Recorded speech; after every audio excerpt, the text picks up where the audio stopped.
के शाहीन बाग इलाके में यूपी एटीएस की छापेमारी चल रही है। छापेमारी अवैध धर्मांतरण मामले को लेकर चल रही है और यूपी एटीएस ने शाहीन बाग और जामिया नगर में छापा मारा है। ये छापेमारी मौलाना कलीम सिद्दीकी के ठिकानों पर मारी गई है। जामिया नगर में कलीम सिद्दीकी के घर पर छापा मारा गया है। शाहीन बाग में अब्दुल रहमान के आवास पर भी छापेमारी हुई है। कलीम सिद्दीकी की संस्था ग्लोबल पीस सेंटर के दफ्तर में भी छापे मारे गए हैं। यूपी एटीएस की 6 टीमों और कमांडो तलाशी अभियान में शामिल इन्हें किया गया है, जिन्होंने छापेमारी के दौरान हार्ड डिस्क समेत कई जरूरी दस्तावेज बरामद किए हैं, जो एटीएस अब कोर्ट में पेश करेगी। तो ये छापेमारी कलीम सिद्दीकी के लगातार जो जानकारियां एटीएस जुटा रही है उसके आधार पर की गई है। दिल्ली के शाहीन बाग की ये तस्वीरें आपको दिखा रहे हैं, जहां पर यूपी एटीएस की टीम ने छापेमारी की। छापेमारी में अवैध धर्मांतरण मामले को लेकर ये छापेमारी हुई है, जिसमें कई दस्तावेज बरामद हुए हैं। मेरठ में अवैध धर्मांतरण के मामले में दिल्ली में पहुंची है यूपी एटीएस की टीम। इस वक्त हम शाहीन बाग इलाके में हैं। शाहीन बाग इलाके में आप देख सकते हैं यूपी एटीएस की 2 गाड़ियां यहाँ पर दिखाई दे रही हैं। 2 गाड़ियां उस तरफ है, मैं दिखाना चाहूँगा।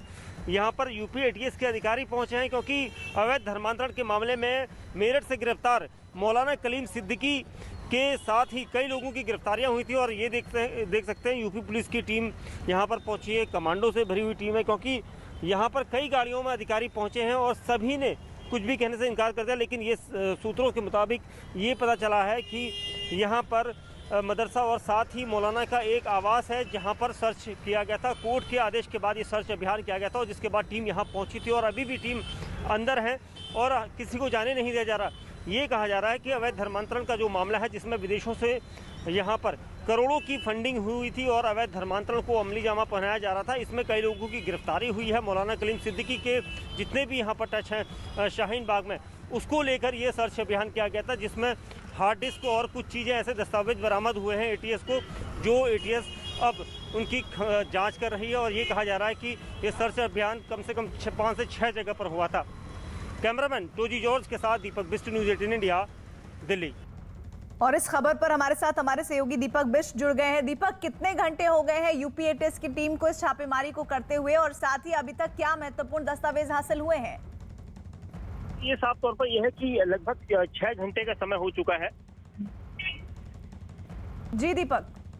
जी, लगभग 6 घंटे से ज्यादा का समय रहा था जो टीमें यहाँ पर रही थी। और एटीएस की टीमों ने जिस तरह से यहाँ पर कई जगह पर सर्च किया है, तो उससे ये साफ तौर पर शुरुआती दौर में ये साफ हो गया था कि अवैध धर्मांतरण के मामले में ये टीमें जो है यहाँ पर पहुंची थी और बाकायदा कमांडो के साथ साथ कई सर्च अभियान में कई अधिकारी अलग अलग दिशाओं में भागे थे, जिसके बाद ये कहना मुश्किल था कि 4 या 6 जगहों पर ये शुरुआती दौर में कहा जा रहा था कि छापेमारी की जा रही है। जिसके बाद ये साफ हो चुका है कि जो कलीम सिद्दीकी, जिसे गिरफ्तार किया गया था मौलाना को और अवैध फंडिंग के मामले में, जिसके बाद उनके ग्लोबल पीस सेंटर में दफ्तर में छापेमारी की गई थी और वहां से कंप्यूटर, डेस्कटॉप और टैबलेट, उसके साथ ही महत्वपूर्ण दस्तावेज बरामद किए गए हैं। तो ये माना जा रहा था शुरुआती दौर से ही कि यहाँ पर कामयाबी कही जाएगी, क्योंकि जिस तरह से काफी समय से ये मामला लंबित था और इस पर लगातार जांच जो है अभी तक चली रही थी और कई लोगों की गिरफ्तारियां हुई थी।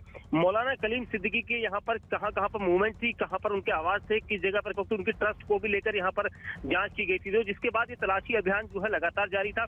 हालांकि अधिकारियों ने यहाँ पर कुछ नहीं बताया, लेकिन अब साफ तौर पर यह साफ हो चुका है कि कई चीजों की बरामदगी हुई थी और साथ ही उन्होंने 4 ठिकानों जहाँ पर उनका दफ्तर था, उनका आवास था और साथ ही वहां पर कुछ ऐसी जगह थी जिसमें एक अब्दुल रहमान का आवास था, उसके घर की तलाशी ली गई। तो कुल मिलाकर दूसरी यहाँ से कामयाबी कही जाएगी। अब इन दस्तावेजों के सहारे इनमें जो महत्वपूर्ण चीजें मिली है उनकी जांच के बाद साफ हो पाएगा। दीपक, आप हमारे साथ बने रहिएगा। कुछ तस्वीरें इस वक्त आपको दिखा दें। दिल्ली के शाहीन बाग इलाके में यूपी एटीएस की छापेमारी चल रही है और छापेमारी अवैध धर्मांतरण मामले में चल रही है। और ये गाड़ी, जो तस्वीरें यूपी एटीएस की जानकारी दे रही है कि वो वहां पर दस्तावेजों को एकत्रित कर रही है और कई महत्वपूर्ण सुराग भी इस मामले में हाथ लगे हैं। साथ ही दस्तावेजों की बरामदगी करती हुई यूपी एटीएस की टीम कलीम सिद्दीकी, जो लगातार जिनके बारे में जानकारी मिल रही थी कि वो काफी वक्त से धर्मांतरण करवा रहे थे अवैध तरीके से, और इस मामले में उनके बारे में जो जानकारी यूपी एटीएस को मिली, उसके बाद ये छापेमारी अभियान चालू है। दीपक हमारे साथ हमारे सहयोगी बने हुए हैं। दीपक, क्या कुछ और गिरफ्तारियां आने वाले दिनों में इस मामले में होंगी, खास तौर पर शाहीन बाग के उन हिस्सों से जहां पर अभी इन 6 हिस्सों में मैं बात कर रही हूं, जहां पर छापेमारी अभियान चालू है?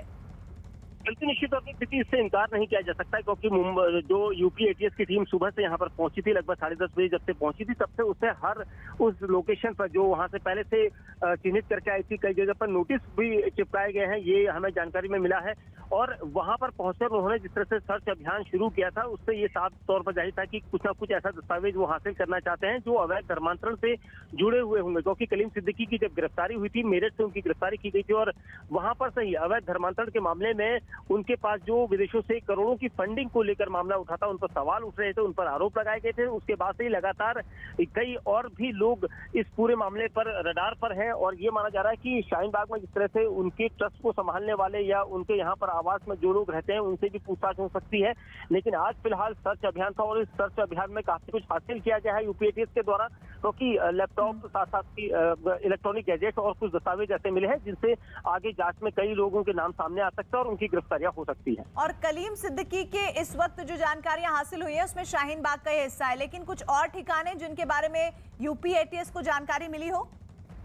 बिल्कुल निश्चित रूप से देखिए, शाहीन बाग में पहले भी, इससे पहले भी एक हफ्ता पहले यहाँ पर एटीएस के कुछ अधिकारी आए थे, ये सूत्रों के हवाले से हमें जानकारी मिली थी, लेकिन पुख्ता जानकारी नहीं होने के बाद ये साफ नहीं हो पाया था। लेकिन ये साफ तौर पर ये कहा जा सकता है कि यूपी एटीएस ने उनके कई और दूसरे ठिकानों पर भी छापेमारी का पूरा जो अभियान है उसको जारी रखना है, क्योंकि ये हालांकि मीडिया के सामने नहीं बताया जा रहा, लेकिन ये साफ तौर पर कहा जा सकता है कि शाहीन बाग के अलावा कुछ और हिस्से हो सकता है कि वो दिल्ली में हो या फिर पश्चिमी यूपी के कई हिस्से जो मेरठ से जुड़े हुए हो, वहां पर छापेमारी की जा सकती है। उनके आवास, उनकी ट्रस्ट कहां पर बिलोंग करती है और कहां पर उनके ट्रस्ट के लोग हैं, किस तरह से ये ट्रस्ट अपना जो पूरा ब्यौरा रखती है, डाटा रखती है, और इसमें अगर अवैध धर्मांतरण के मामले में अगर एक भी फंडिंग का यहाँ पर पॉइंट है तो उसी के आधार पर यहाँ पर छापेमारी की गई होगी। विदेशी फंडिंग से जुड़े हुए एंगल के बारे में क्या जानकारी है?